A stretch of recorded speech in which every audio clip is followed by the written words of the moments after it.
j'attends une amie avec qui je suis en colocation. Et en fait, ils ont eu des directives qui vont rester 14 jours en confinement. Mais nous, les gens qui habitons avec eux, on ne sait pas ce qu'on va devoir faire pendant les 14 jours, si on doit partir, si on doit rester avec eux. Maintenant, je suis là aujourd'hui pour venir la chercher parce que j'ai dit que je viendrais la chercher. Donc on verra après ce qu'elle a comme directive.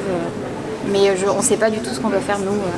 Même moi, en tant que personnel paramédical, je ne sais pas du tout ce qu'on doit faire. J'attends mon frère pour qu'il puisse venir s'entraîner ici en Calédonie.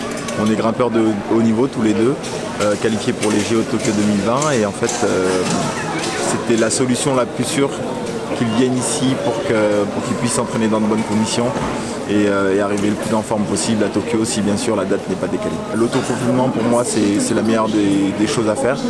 L'idée c'est de protéger la Calédonie qui est pour le moment pas touchée par ce virus. Donc on va faire ce qu'il faut, mais bon, voilà, on va rester confiné pendant 14 jours le temps que ça passe et dans 14 jours on pourra s'entraîner comme des bêtes ensemble.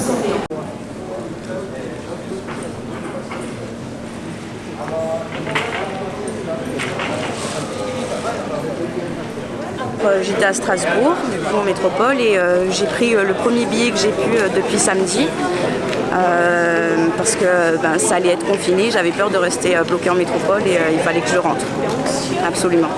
Être arrivé ici c'était le but, l'objectif déjà, après être confiné, voilà, il faudra le faire.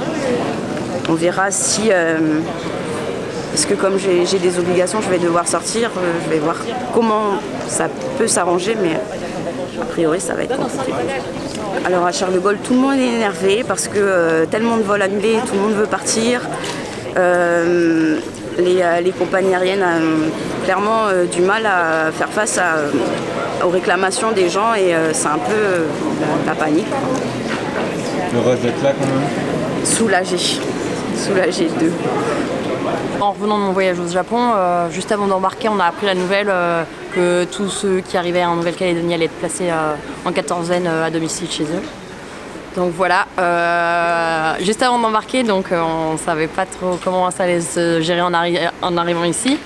D'un côté, ça me rassure parce que moi qui suis infirmière libérale, je vais éviter d'exposer ce virus si il y a des risques. Mais d'un autre côté, je ressens un peu un sentiment de panique avec l'ambiance qui règne de partout, dans les aéroports, dans les villes, de partout. Parce qu'on fait que parler de ça, il y a des distributeurs de chats de partout. On sent vraiment qu'il y a une atmosphère, les gens portent des masques, dès qu'on éternue ou qu'on tousse un peu, tout le monde se regarde. Et c'est une grosse panique générale, un peu un sentiment de guerre, une ambiance un peu spéciale qui règne, qu'on ne connaît pas.